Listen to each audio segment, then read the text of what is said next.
Surroundings. कुछ किताबों में इसी चैप्टर का नाम मैटर सराउंडिंग अस भी लिखा हो, दोनों एक ही चीज। हम अपने चारों तरफ जो भी चीज देखते हैं, what ever you see the universe, विश्व में, प्रकृति में जितनी भी चीजें हम देखते हैं वो सभी चीजें पदार्थ हैं। अगर आप एंशियंट इंडियन, ग्रीक्स वगैरह के फिलॉसफी को देखें, जो फिलॉसफी हमारी साइंस में कन्वर्ट होकर के आई है, तो प्राचीन भारत में हमारे वेदों में भी ऐसा कहा गया है कि हमारा शरीर 5 तत्वों से बना हुआ है, 5 एलिमेंट से बना हुआ। क्या है वो? एक दोहे के तौर पर समझिए। क्षिति जल पावक गगन समीरा, पंचरहित यह अधम शरीर। क्षिति, जल, पावक, गगन और समीर, इन 5 तत्वों से हमारा शरीर बना है। क्षितिज धरती को कहिए, जल पानी, पावक आग, गगन आसमान और समीर मीन्स हवा। ये पानी, मिट्टी, हवा, आसमान और आग है, पदार्थ है। इसके अलावा भी जो आप खाना खाते हैं, जो आप पानी पीते हैं, जिस किताब को आप पढ़ते हैं, ये सभी पदार्थ हैं, मैटर है। This all are matter. तो मैटर को डिफाइन कैसे करेंगे? Anything that has mass and occupies some space, वो मैटर कहलाता है। Anything that has mass and has volume, में मास भी हो, द्रव्यमान भी हो और वॉल्यूम भी हो। वॉल्यूम को हिंदी में आयतन कहते हैं। इसमें द्रव्यमान और आयतन दोनों हो तो हम लोग मैटर कहते हैं। डिफाइन कैसे करेंगे मैटर को? मैटर को डिफाइन करेंगे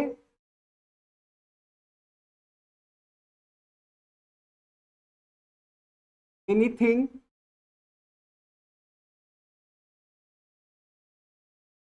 दैट हैज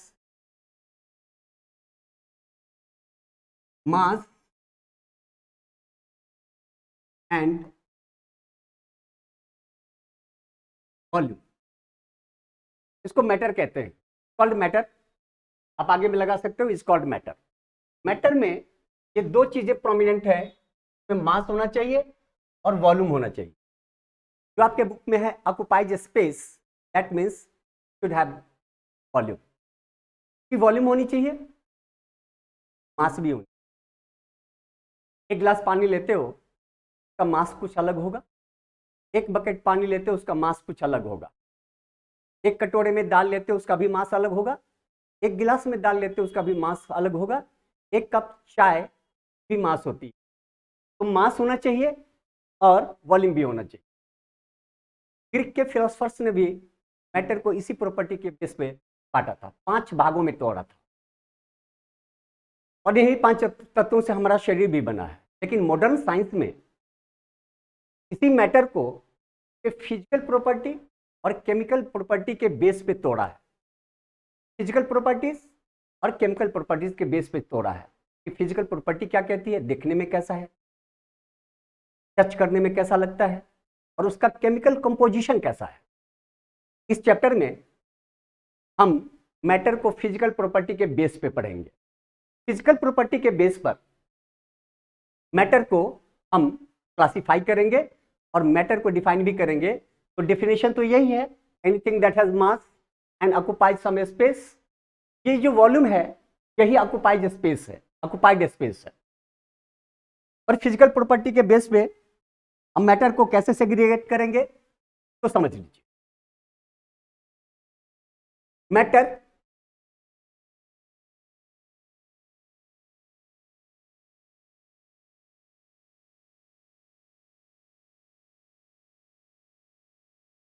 कैसे बनता है? ये जो पानी है, पानी कैसे बना? जब खाना खाते हैं, खाना कैसे बना? किन चीजों से बना? ऐसे मैटर भी किसी चीज से बना होगा। मैटर जिस चीज से बनता है हम उसको पार्टिकल्स कहते हैं। Matter is composed of particles. और ये पार्टिकल्स कैसा होता है? Very very small. मैं एक एक्सपेरिमेंट करके बताता हूं, आपके किताब में एक्टिविटीज दी होगी। Matter is made up of particles. Matter is made up of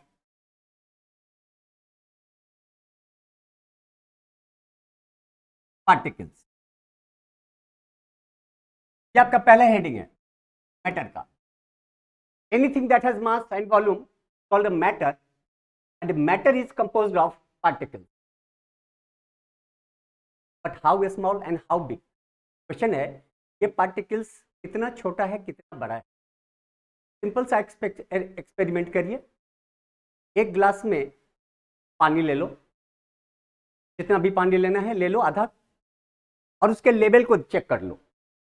गिलास में पानी का लेवल कितना है। शीशे का गिलास लो तो बाहर से दिख जाएगा कि पानी का लेवल क्या है, उसको मार्कअप कर लो और उसमें 1-2 चम्मच चीनी डाल दो या नमक डाल दो। अभी हम नमक ले लेते हैं। जैसे सपोज करिए एक हमने बीकर लिया और यहां तक हमने पानी डाल दिया, इसमें वाटर दे दिया।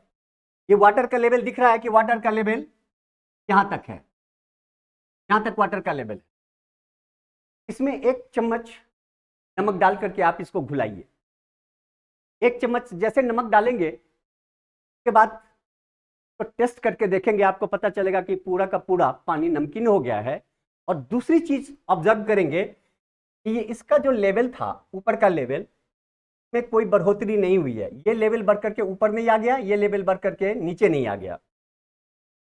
तो सवाल उठता है इसमें जो हमने नमक डाला था वो कहां चला गया? का लेवल भी नहीं बढ़ा और हम ऊपर का पानी पिए नीचे का पानी पिए, हर जगह ये पानी नमकीन लगता है। इसके बदले में आप नींबू निचोड़ सकते हो। नींबू निचोड़ करके देखेंगे इसी पार्टिकल्स के बीच में ये फिलअप हो गया है, चला गया, समा गया है। पानी के जो मॉलिक्यूल्स हैं के बीच में हमारा नमक का पार्टिकल्स मिल गया, समा गया है, एडजस्ट कर गया है। इसके लेवल का नहीं बढ़ना ये शो करता है कि matter is made up of small particles, very very small particles.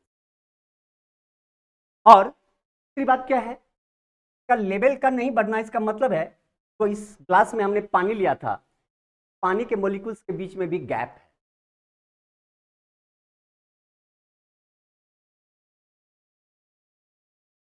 लेकिन ये पार्टिकल कितना छोटा है, वेरी वेरी स्मॉल, बहुत छोटा है। Particles of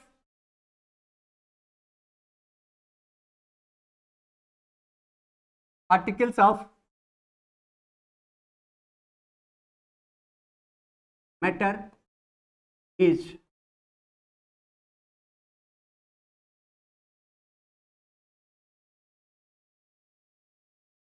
very very small, बहुत छोटा है। इतना छोटा कि हम अपनी आंखों से देख नहीं सकते। आप कहोगे कि फिर नमक के पार्टिकल्स को हम देख पाते हैं? यस, देख पाते हैं, और उसे भी छोटे पार्टिकल से वो और भी बना। एक दाना चीनी का, चीनी के कई ऐसे पार्टिकल से बना हुआ है, शुगर के पार्टिकल से बना हुआ है, तब एक दाना बनकर तो आगे क्रश करेंगे छोटा से छोटा पार्टिकल मिल जाएगा। और हर एक पार्टिकल्स में मिठास होगी, मिठास होगी, चीनी की सारी प्रॉपर्टी होगी। अब एक दूसरा एक्सपेरिमेंट करते हैं, ये कितना छोटा है का एक्सपेरिमेंट करते हैं इसी ग्लास के लिए। अब हमने इसमें क्या किया, यहां तक पानी भर दिया। दूसरा एक्सपेरिमेंट करते हैं, सॉरी,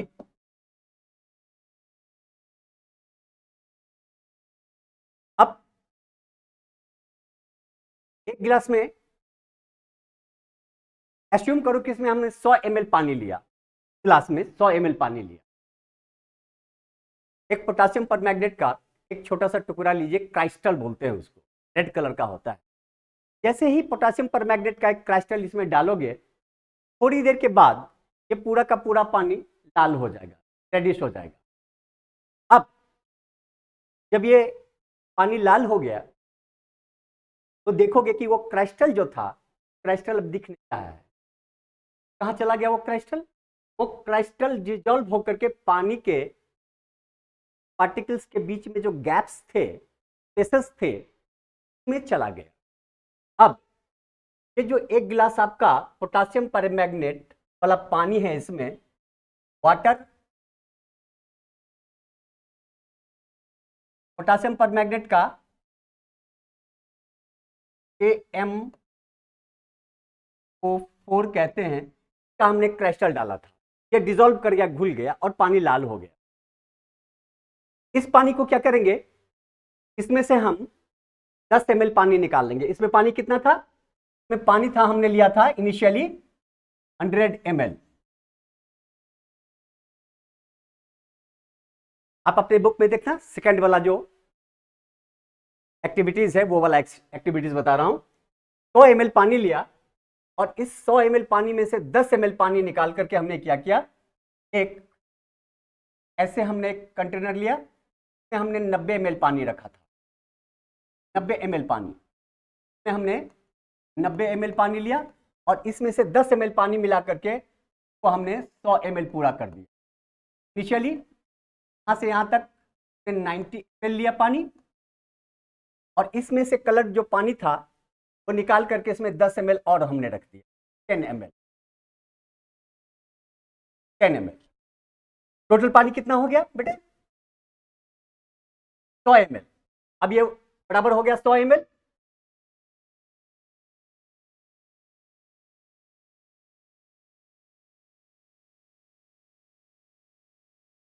अब आप पूरे पानी को देखोगे, पूरा पानी उसी तरीके का लाल है, हल्का सा फेंट हुआ होगा, थोड़ा सा फेंट हुआ होगा। फिर अब ये जो 100 ml हो गया पानी, इसमें से क्या करो, 90 ml छोड़ दो और 10 ml निकाल लो। और 10 ml निकाल करके एक दूसरे गिलास में पहले से आपने 90 ml पानी ले रखा था, वंस अगेन 90 ml पानी ले रखा था आपने, इसमें से 10 ml निकाल करके डाल दो, 10 ml। ये भी आपका 100 ml हो गया। अब दोनों के कलर को मैच करवाओ। देखोगे ये सबसे गाढ़ा था, ये उससे थोड़ा सा फेंट हो गया और ये उससे भी थोड़ा सा फेंट हो गया। ऐसी तरह से to go on mixing 10 ml of water from this beaker to another beaker, every beaker will have the red color of water। सब में लाल कलर का होगा। ऑब्वियसली हर एक में जो कलर का गाढ़ापन था वो पतला होता चला गया है, लेकिन सब में रेड कलर का ही वाटर दिखा। ये सब में रेड कलर का वाटर क्यों दिखा? ये पोटासियम परमैंगनेट जो एक मैटर है वो अपने को छोटे छोटे पार्टिकल्स में डिवाइड कर लिया और वो छोटा छोटा पार्टिकल्स इसमें मिक्सअप हो गया।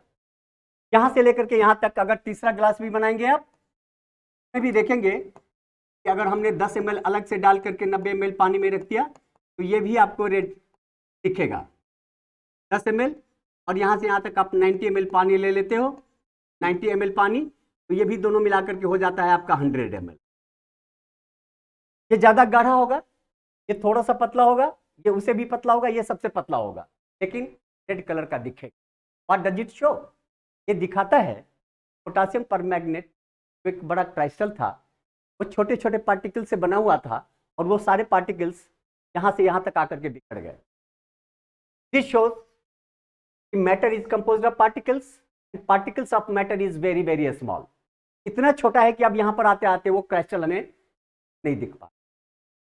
ये बीकर का एक्सपेरिमेंट देख लिया आपने। अब बेटे मैं बीकर को मिटा रहा हूं कुछ लिखने के लिए। देखिए यहां से अभी जो आपने एक्सपेरिमेंट किया है, जो पहले ग्लास में हमने नमक घुलाया था, आप चीनी भी घुला सकते हो या नींबू का एक नींबू निचोड़ करके लेमोनेड बना सकते हो, नींबू पानी बना सकते हो। वो नींबू अब पानी कहां चला गया? इसका क्या मतलब है? पानी के मॉलिक्यूल्स के बीच में स्पेसेस हैं, गैप्स हैं, उस गैप में जाकर के वो फिट हो गया। तीसरी बात क्या लिखेंगे आप? There are spaces between the particles of matter. Particles के बीच में गैप्स होते हैं, मैटर के पार्टिकल्स के बीच में गैप्स होते हैं। तो आप लिखेंगे there are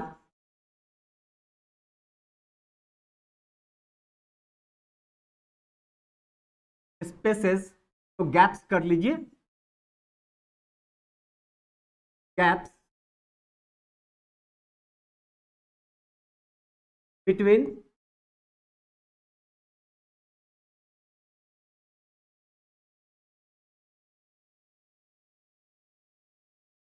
particles of matter. अब यहां से देखिए, ये पार्टिकल मूव भी करते हैं, ये पार्टिकल मूव भी करते हैं। कैसे मूव करते हैं? जैसे एक गिलास पानी में आपने चीनी, तो नीचे का पानी मीठा होना चाहिए था, ऊपर का पानी कैसे मीठा हो गया? इसका मतलब है चीनी का पार्टिकल्स मूव करके ऊपर चला है, शेयर करने पर, चलाने पर पार्टिकल्स मूव कर गया। फोर्थ पॉइंट क्या बनाएंगे आप? Particles of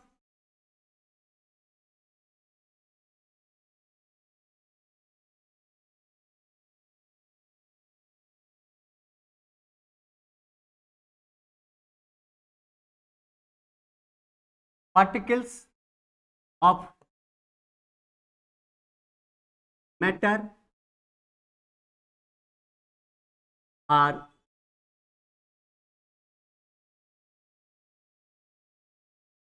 motion.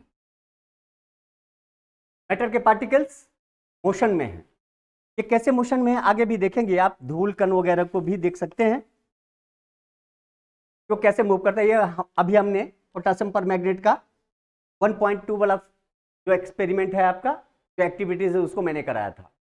ये 4 पॉइंट देखोगे, matter is made up of particles, और ये जो पार्टिकल्स होते हैं वो बहुत छोटे छोटे होते हैं, और इन पार्टिकल्स के बीच में गैप्स होते हैं, स्पेसेस होते हैं। अगर स्पेस नहीं होते, जैसे ग्लास में आपने चीनी डाला था या नमक दिया था, के लेवल को बढ़ जाना चाहिए था या घट जाना चाहिए? घटना तो नहीं चाहिए, बढ़ जाना चाहिए, लेकिन वो लेवल बढ़ा नहीं। इसका मतलब था कि जो चीनी को आपने डिसॉल्व कराया था पानी में, वो उसके गैप्स के बीच में जाकर के एडजस्ट कर गया, अपना स्थान बना लिया, और पानी के लेवल को बढ़ने नहीं। This shows there are spaces between the particles of matter, and particles of matter are in motion. आगे देखेंगे कैसे। 10 पार्टिकल है, घर को अंधेरा कर दीजिए और टॉर्च जलाइए आप अपने कमरे में, देखोगे कि जो डस्ट के पार्टिकल्स हैं वो ठहरे हुए नहीं है, मोशन में है। मोशन में particles of matter are in motion. अब particles of matter have space between them, ये अभी हमने करा। Particles of matter are continuously moving, और जब मूव करता है, नाइन्थ में आप आगे पढ़ेंगे वर्क एंड एनर्जी में, there are 2 types of energy. एक को पोटेंशियल एनर्जी बोलते हैं, एक को काइनेटिक एनर्जी बोलते हैं। काइनेटिक एनर्जी मोशन के कारण आता है, और अगर वो मोशन में नहीं है, उसके पास पोटेंशियल एनर्जी है। इसका क्या मतलब है कि जो पार्टिकल्स हैं मैटर के, उसके पास में कौन सी एनर्जी है? काइनेटिक एनर्जी है।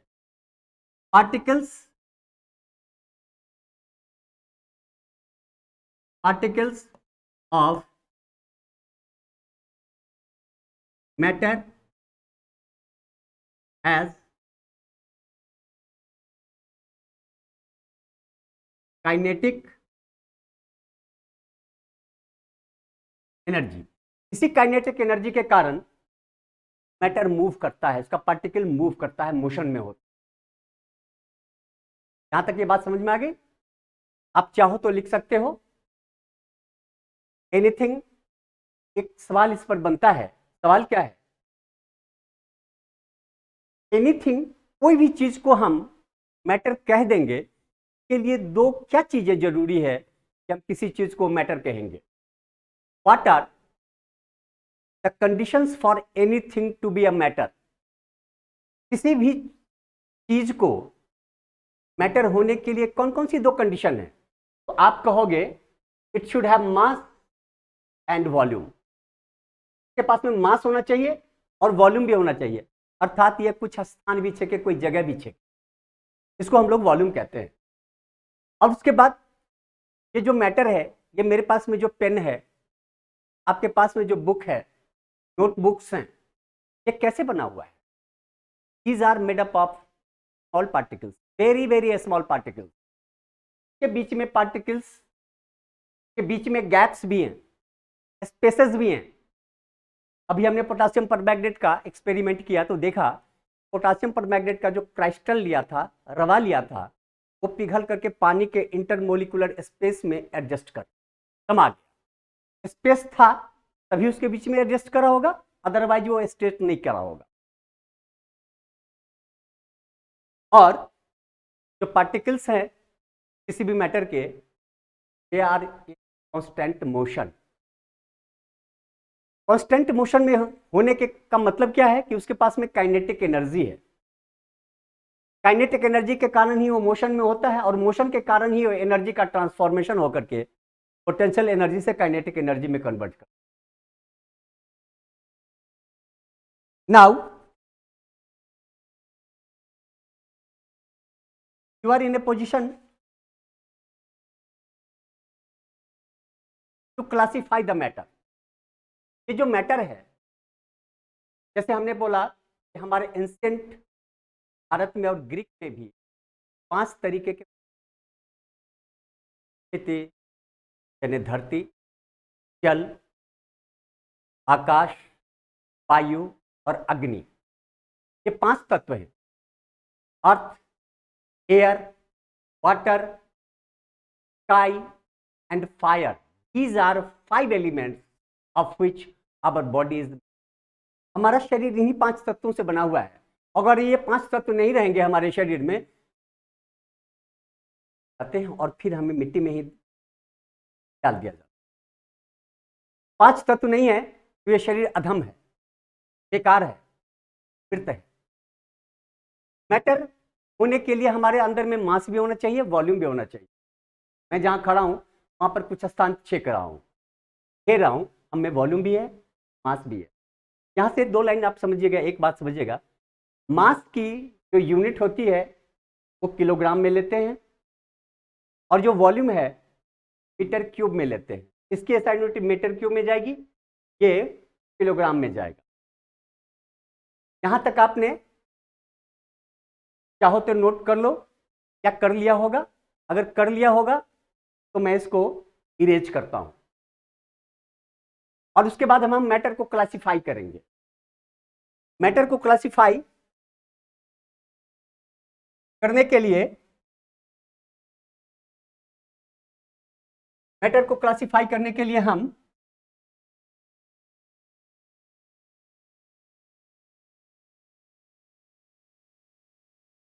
जो हमारे पुराने थॉट्स थे उसके हिसाब से पहले हम क्लासिफाई करते हैं मैटर के। तो हम को 5 टाइप से क्लासिफाई करेंगे, 5 सब ग्रुप्स में बनाएंगे हम। पहले को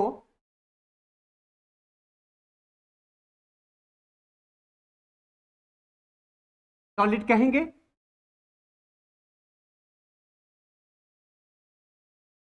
दूसरे को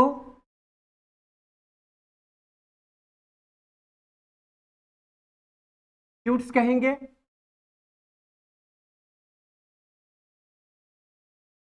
तीसरा जो टाइप है वो गैसेस कहेंगे, जो फोर्थ स्टेट है तो हम लोग प्लाज्मा कहते हैं,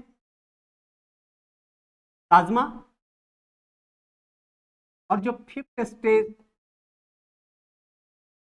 ऑफ मैटर है तो हम लोग PE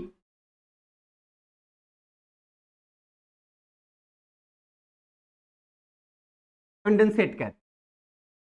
E for Bose, E for Einstein और कंडेंसेट। पर जाने से पहले बच्चे हम पहले इस दोनों के बारे में जान लेते हैं। ये क्या है? This plasma is a mixture of ions and electron. ये प्लाज्मा गैसियस स्टेट में जब हम लोग उसके पार्टिकल को सुपर एक्साइटेड कर देते हैं, बहुत ज्यादा एनर्जी प्रोवाइड कर देते हैं, वो चार्ज्ड अप हो जाता है, आयंस में कन्वर्ट हो जाता है। उसी का मिक्सचर हमारा प्लाज्मा होता है। जैसे आप ट्यूबलाइट जलाते हो तो ट्यूबलाइट में एक लाइट को हम लोग फ्लोरोसेंट लाइट कहते हैं, उसमें भी प्लाज्मा होता है। एक को नियॉन बल्ब बोलते हैं, उसमें नियॉन का गैस भरा हुआ होता है। जब इसको हम टेम्परेचर देते हैं, पीढ़ी लगाते हैं, टेम्परेचर देते हैं, अपने सॉकेट से प्लग इन करके प्लग ऑन करके देते हैं, तो वो सुपर एक्साइटेड हो जाता है और उसके बाद वो ग्लो करता है।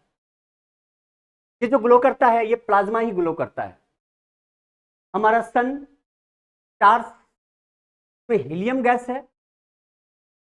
जब उसमें बहुत ज्यादा टेम्परेचर राइज हो जाता है तो वो आयोनाइज्ड हो जाता है, और आयोनाइज होने के बाद वो ग्लो करना शुरू करता है। That is called plasma. ये जो बोस आइंस्टीन कंडेंसेट है, इसमें हमारे देश के जो सत्येंद्रनाथ बोस साइंटिस्ट थे, उन्होंने एक कैलकुलेशन किया। फिर क्या किया उन्होंने कि टेम्परेचर को बहुत ज्यादा डाउन कर दिया, प्रेशर को भी घटा दिया। उसको सुपर कूल्ड स्टेज बोलते हैं। बहुत ज्यादा टेम्परेचर को डाउन कर दिया और प्रेशर को भी, और उससे एक फॉर्मूला निकाल करके आइंस्टीन के पास में भेज दिया। इससे देखिए कि क्या बन रहा है। जब आइंस्टीन ने कैलकुलेशन करके देखा तो उन्होंने प्रिडिक्ट कर दिया कि मैटर का 5वां स्टेट होगा, 5th स्टेट होगा।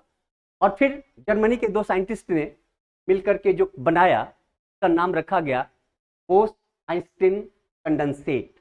दोनों के नाम को ऑनर करने के लिए Bose, B for Bose, E for Einstein, और ये कंडेंसेट बना। बट अपने सिलेबस के हिसाब से हम यहां पर 3 स्टेट पढ़ेंगे, सॉलिड्स, लिक्विड्स, गैसेस पढ़ेंगे। तो इसमें से हम ये 2 को, अभी प्लाज्मा को और बोस आइंस्टीन कंडेंसेट को हटा देते हैं। हम इसको बच्चे हटा देते हैं। ये सिर्फ आपके सप्लीमेंट्री नॉलेज के लिए था कि कोई अगर पूछे कि मैटर के कितने स्टेट होते हैं तो आप फटाक से 3 मत बोल, 5 बोलना। 5 में पहला बोलना सॉलिड्स, दूसरा बोलना लिक्विड, तीसरा बोलना गैसेस, चौथा बोलना प्लाज्मा, और 5वां बोलना पीई कंडेंसेट। और अगर जब कोई पूछ दे कि प्लाज्मा क्या होता है, या ऐसे करके टेढ़ा करके सवाल पूछ दे, सन में और स्टार्स में जो ग्लो है, जो चमक है, किस कारण से है, आप बोल सकते हो कि प्लाज्मा के कारण है। अब वो पूछेगा कि प्लाज्मा क्या है, तो आप कहोगे कि सुपर एक्साइटेड पार्टिकल्स जो होता है गैस का, वो प्लाज्मा में कन्वर्ट हो जाए। सुपर एक्साइटेड पार्टिकल्स का क्या मतलब हुआ कि वो चार्ज्ड अप हो जाता है जब हम बहुत ज्यादा टेम्परेचर देते हैं। हमारे सन का जो एवरेज टेम्परेचर है उसके कोर का 15 डिग्री सेल्सियस है, जो अंदर में जो कोर, और जो रेडिएशन करता है वो 6000 डिग्री सेल्सियस के बराबर में होता है। जबकि हमारे बॉडी का, नॉर्मल बॉडी का जो टेम्परेचर है 37 डिग्री सेल्सियस। क्या होगा कि अगर हम सोलर एनर्जी को as it is use up कर लेते हैं, it will take only 2 minutes to vaporise all the water bodies on earth. इतनी गर्मी होती है, और उस गर्मी पर वो सुपर एक्साइटेड हो जाता है और तब वो ग्लो करना शुरू हो जाता है। तो हमारे सन में और स्टार्स में यही प्लाज्मा है जिसके कारण वो ग्लो करता है, चमकता है, अपनी रोशनी देता है, ड्यू टू दैट प्लाज्मा। और इस प्लाज्मा का कलर अलग अलग होता है डिपेंडिंग अपॉन कि हमने कौन सा गैस यूज।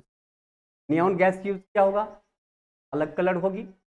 अगर हमने हीलियम गैस यूज किया है, कलर अलग होगी। अब जो फिफ्थ स्टेज था प्लाज्मा, ये बोस आइंस्टीन कंडेंसेट था, उसको कैसे समझेंगे? देखिए, आप जो जेली खाते हो न तो पूरी तरह से सॉलिड है, ना ही वो लिक्विड है, तो फिर क्या है वो? एक तरीके का कंडेंसेट है, एक तरीके का कंडेंसेट है वो।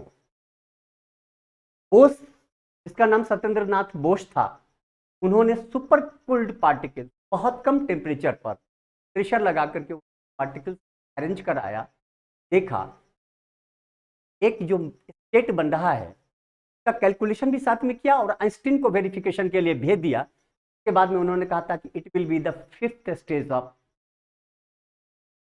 तो प्लाज्मा था। प्लाज्मा के बाद हमारा बोस आइंस्टीन कंडेंसेट था। लेकिन बेसिकली हम फोकस करेंगे सॉलिड्स पर, लिक्विड पर और गैस पर। अब हम पहले वाले क्लासिफिकेशन पर आते हैं, ग्रुप पर आते हैं, सॉलिड पर।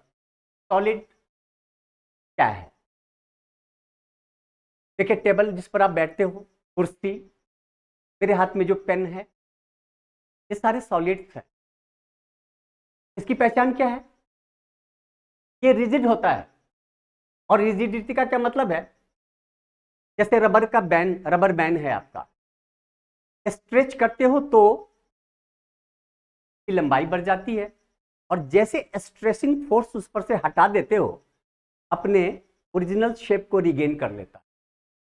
स्पंज है आपका, स्पंज के बीच में स्पेसेस हैं जिसमें एयर के पार्टिकल्स मिले हुए हैं। जब उसको दबाते हो तो स्पंज दब जाता है, और जैसे आप प्रेशर को रिलीज कर देते हो, स्पंज अपने ओरिजिनल शेप में आ जाता है। ये भी सॉलिड है, ये भी सॉलिड है। जैसे ही डिफॉर्मिंग फोर्स को आपने हटाया, वो अपने ओरिजिनल शेप को गेन कर लेता है। सॉलिड की ये पहचान होती है। सॉलिड में एक डिफॉर्मिंग फोर्स को लगा दें, का शेप तो चेंज हो जाए, पर अपने शेप को वो गेन भी कर ले, दोबारा से पा ले। तो ये जो सॉलिड है, अब एक एक करके बेटा मैं तीनों स्टेट को लेकर के चल, सॉलिड को, लिक्विड को, गैस को, मैं तीनों स्टेट को लेकर के चलता हूं। लेकिन उसके पहले, क्या सॉलिड को हम लिक्विड में और लिक्विड को गैस में हम चेंज करा सकते हैं? You can change solid into liquid, liquid into gas on heating. गर्म करने पर हम सॉलिड को लिक्विड में और लिक्विड को गैस में कन्वर्ट करते हैं। कैसे? पहले interchange, change of state in matter कर लेते हैं, उसके बाद में इसकी प्रॉपर्टी को हम अलग से डिफाइन करेंगे। सॉलिड को चेंज इन स्टेट में कर देता हूं, change in state of matter, change in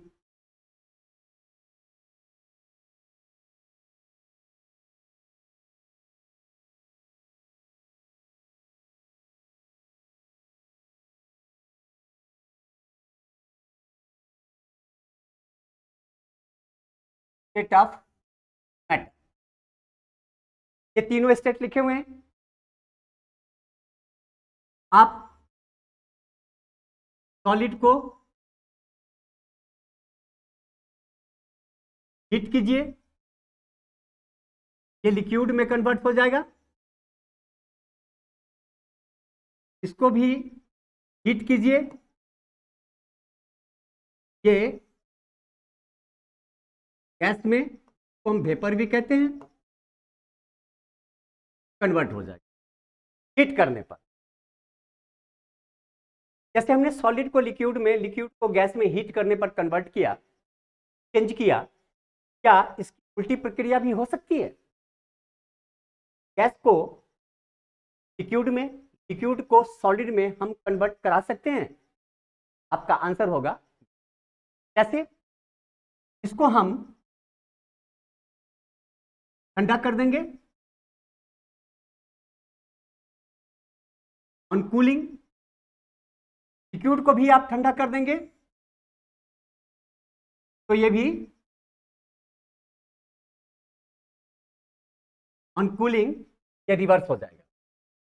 यानी हीट करने पर सॉलिड लिक्विड में, लिक्विड गैस में, और कूल करने पर, ठंडा करने पर गैस लिक्विड में, लिक्विड सॉलिड में कन्वर्ट हो जाए। इसको आप ऑन हीटिंग करेंगे, on heating, on cooling, on cooling. Example समझ लीजिए, आइस आपका सॉलिड है, जब उसको गर्म करते हैं या वैसे ही पिघलने देते हैं 0 डिग्री सेल्सियस पर, वो मेल्ट कर जाता है, तो वो लिक्विड में कन्वर्ट हो जाता है। और उस जो लिक्विड में कन्वर्ट हो गया आइस पिघल करके, तो आग पे आप गर्म करेंगे, गैस पर गर्म करेंगे, तो एक ऐसा टेम्परेचर आएगा कि वो पहले बॉयल करेगा और बॉयल करने के बाद वेपर में कन्वर्ट करना। आपने मम्मी को खाना बनाते हुए देखा होगा, पतीले में अगर खाना बनाती हैं तो ऊपर से ढक्कन रख देती है, ढक्कन के नीचे वाले बॉटम में देखेंगे वाटर के मॉलिक्यूल्स वेपर बन करके जाकर के उसमें चिपका हुआ है। अब आप ढक्कन को हटा लो, अभी तो गर्म था, तो वो लिक्विड गैस में कन्वर्ट कर गया। अब इस गैस को ठंडा कर लो, अलग हटा लीजिए, हीट पर से हटा लीजिए, वो लिक्विड में कन्वर्ट हो जाएगा और पानी टपक टपक कर नीचे गिर जाएगा। एक कटोरे में जमा कर लो उस पानी को, थोड़ा सा यूं जमा कर लो। उस पानी को क्या करो, फ्रिज में डाल दो। फ्रिज में क्या किस लिए डालते हैं, क्या करते हैं फ्रिज में रख करके, टेम्परेचर को डाउन कर देते हैं, कूल कर देते हैं, और वही पानी दोबारा से आपको आइस में कन्वर्ट हो जाएगा। आइस इज योर सॉलिड, तो वो सॉलिड में कन्वर्ट हो जाता, राइट। सॉलिड को हीट करने पर लिक्विड, लिक्विड को हीट करने पर गैस, और गैस को ठंडा करने पर लिक्विड, लिक्विड को ठंडा कर देने पर सॉलिड में कन्वर्ट। इसको बोलते हैं change in state of matter. Matter के स्टेट में चेंज कर देना। कैसे चेंज करेंगे, या तो हीट करके करेंगे या कूल करके करेंगे, ठंडा करके करेंगे। तो इससे बच्चे दो बात समझ में आती है। एक, आइस जो सॉलिड था पहले मेल्ट किया होगा तो लिक्विड बना, लिक्विड को हमने हीट किया तो वो जाकर के गैस बना। तो एक इसमें दो बात आती है। हमने बोला था कि एक टेम्परेचर आएगा जब ये बॉयल करे, जब बॉयल करेगा तो उसको बॉयल करना बोलते हैं, जब ये सॉलिड से मेल्ट करके लिक्विड बना तो उसको मेल्टिंग करना बोलते हैं। तो ये जो चेंज होता है इसमें दो पॉइंट्स आई, पहले इसको आप कर लो, फिर आप, दो बातें आ गई, सॉलिड को मेल्ट करा करके लिक्विड पे, लिक्विड को बॉयल करा करके हम गैस में बदल। तो हमारा एक टॉपिक है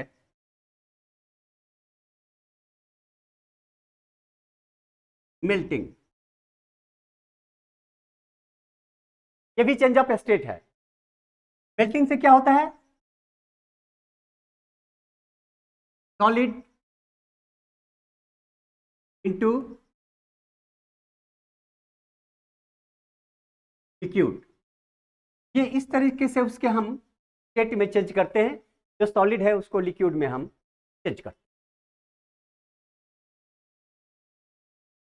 the process of changing solid into liquid called melting. The process of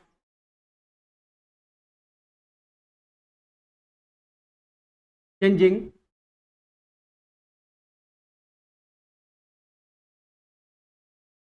solid into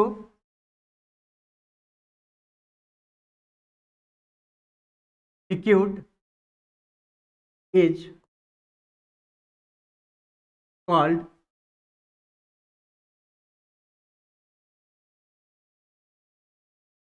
melting। Solid से लिक्विड में कन्वर्ट होने के प्रोसेस को हम लोग मेल्टिंग कहते हैं।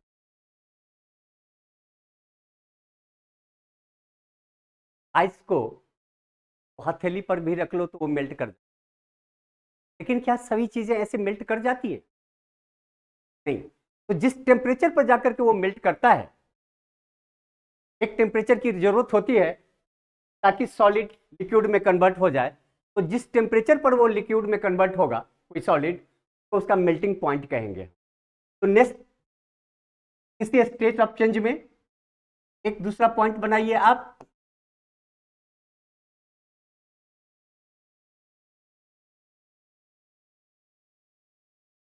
मेल्टिंग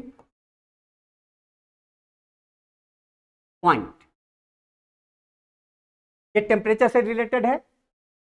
जिस टेम्परेचर पर सॉलिड लिक्विड में पूरी तरह से कन्वर्ट हो गया था, उसी टेम्परेचर को इसका मेल्टिंग पॉइंट कहेंगे। लिखेंगे the temperature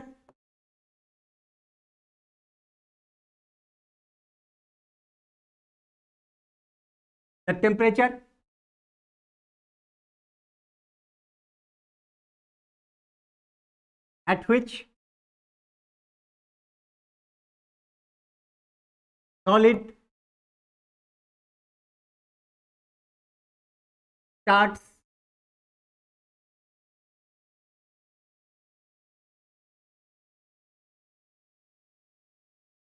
converting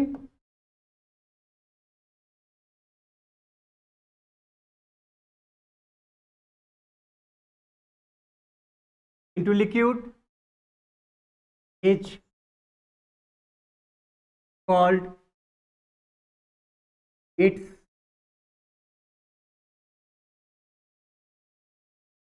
melting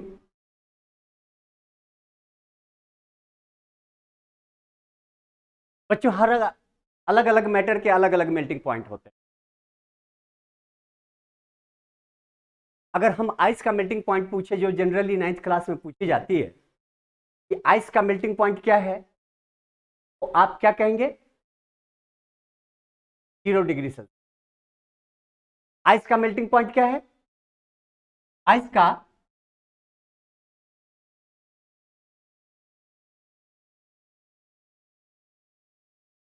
melting point of ice, जो बर्फ है, जो सॉलिड था, melting point of ice is 0 degree Celsius. को पढ़ते हैं 0 डिग्री सेल्सियस। कैसे पढ़ते हैं, क्या पढ़ते हैं इसको पढ़ते हैं बेटे ऐसे, 0 ऊपर में जो 0 लगा हुआ है, 0 जैसा दिख रहा है, इसको तो डिग्री पढ़ते हैं, और C फॉर सेल्सियस। सेल्सियस ये टेम्परेचर के स्केल्स हैं। आगे हम पढ़ेंगे कि टेम्परेचर के 3 स्केल्स होते हैं broadly: degree Celsius, Fahrenheit and kelvin. और ऐसा यूनिट भी केल्विन ही है। अभी जो टेम्परेचर का कन्वर्जन पढ़ेंगे उसमें हम देखेंगे। सॉलिड को लिक्विड में कन्वर्ट कराने की प्रोसेस को मेल्टिंग करना बोलते हैं। अलग अलग मैटर का अलग अलग मेल्टिंग पॉइंट होता है। यहां पर हमने आइस का मेल्टिंग पॉइंट करा है। आइस का मेल्टिंग पॉइंट 0 डिग्री सी है। दैट इज कॉल्ड कि आइस 0 डिग्री सी पर पूरी तरह से मेल्ट करता है। ये वो टेम्परेचर है जिस पर आइस पूरी तरह से मेल्ट करता है, पानी में कन्वर्ट है, लिक्विड। अब ये जो पानी है, अगर इस पानी को हम, जो लिक्विड है, उसको अगर गैस में कन्वर्ट करानी होगी तो क्या करेंगे? हम उसको सबसे पहले बॉइल करेंगे, गर्म करेंगे। गर्म करने पर वो वेपर में कन्वर्ट हो जाएगा। उस वेपर को हम गैस भी कहते हैं। यहां पर मैंने लिखा था गैसेस को हम वेपर भी बोलते हैं, स्टीम को भी गैस बोलते हैं। जब भाप लेते हो, कहते हो कि सर्दी जुकाम हो जाती है, क्या कहते हैं कि पानी का स्टीम ले लो। स्टीम का क्या चीज? वेपर ले लो। तो गैसेस स्टेट में जो पानी कन्वर्ट हो गया है वो इनहेल करिए, सर्दी जुकाम ठीक हो। Melting, the process of changing solid into liquid called melting, and जिस टेम्परेचर पर सॉलिड लिक्विड में कन्वर्ट हो जाता है उस टेम्परेचर को, उस सॉलिड का हम लोग मेल्टिंग पॉइंट कहते हैं। यहां पर हमने आइस का मेल्टिंग पॉइंट लिया है। कि आइस का देखो melting point of ice, ice is 0 degree Celsius. जो ये लिखा हुआ है नोटेशन में, तो हम पढ़ते हैं 0 डिग्री सेल्सियस। ये मेल्टिंग का था। अब ऐसे ही हम लिक्विड को गैस में कन्वर्ट कर, आई थिंक जो बच्चे ऑनलाइन हैं वो अभी तक लिख लिए होंगे, लिख भी रहे होंगे या लिख लिए होंगे। एक स्टेज बेटा और भी कर लेते हैं, लिक्विड को हम लोग गैस में चेंज करवा लेते हैं। हमें थोड़ा सा एडिटिंग करनी है। अगर आपने नहीं लिखा है तो मैं 5 मिनट का समय देता हूं, आप लिख लो। इस तरीके से हम सॉलिड को लिक्विड में कन्वर्ट कराए थे और इस प्रोसेस को मेल्टिंग कहे थे। और जिस टेम्परेचर पर ये सॉलिड लिक्विड में कन्वर्ट हो गया था उसको हमने उसका मेल्टिंग पॉइंट कहा था। ऐसे ही लिक्विड को पेपर में कन्वर्ट जिस प्रोसेस से करवाते हैं, प्रोसेस को हम लोग बॉइलिंग कहते हैं। क्या कहते हैं? बॉइलिंग। और जिस टेम्परेचर पर पानी बॉयल कर जाता है या कोई लिक्विड बॉयल कर जाता है तो उसका बॉइलिंग पॉइंट बोलते हैं। तो मुझे थोड़ा सा चेंज करनी पड़ेगी। मैं जो चेंज कर रहा हूं, इस मेल्टिंग को काट करके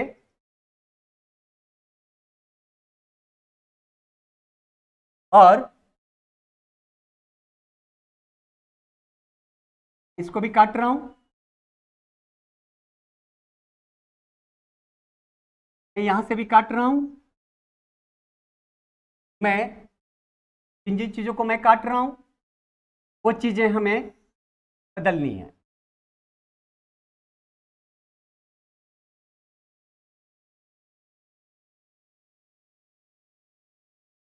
कोई बात नहीं।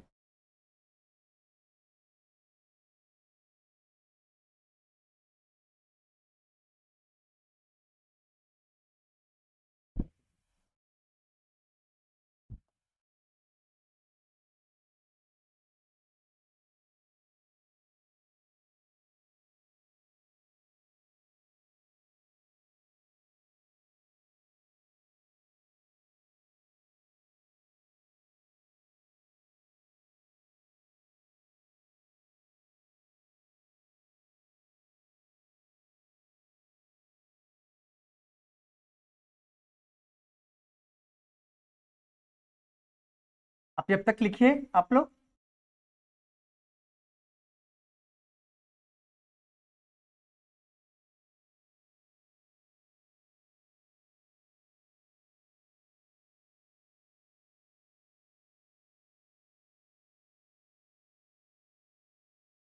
आपको दिख जाएगा।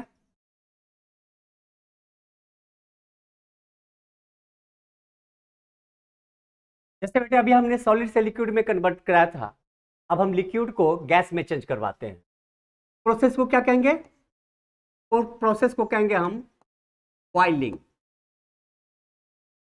और बॉइलिंग वाले प्रोसेस में क्या होता है? Change of liquid into gas. Change of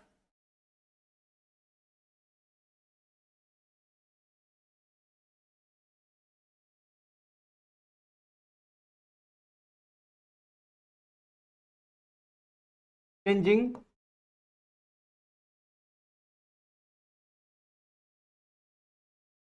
liquid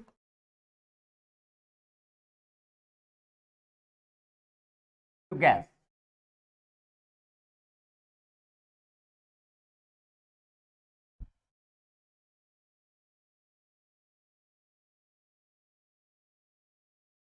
the process of changing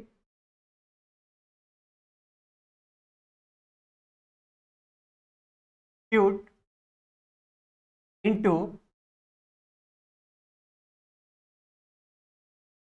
एक कैपिटल लेटर में बेटा हमने इसीलिए लिख दिया कि ताकि आपको पता चल जाए कि गैस है। अदरवाइज ग्रामेटिकली आप इसको स्मॉल लेटर से लिखेंगे, लिखने के लिए आप इसको स्मॉल लेटर से लिखेंगे। To gas called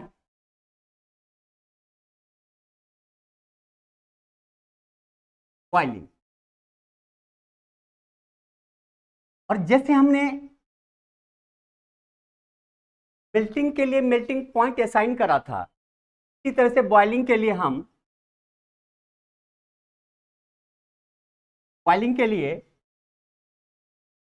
boiling point को लाएंगे।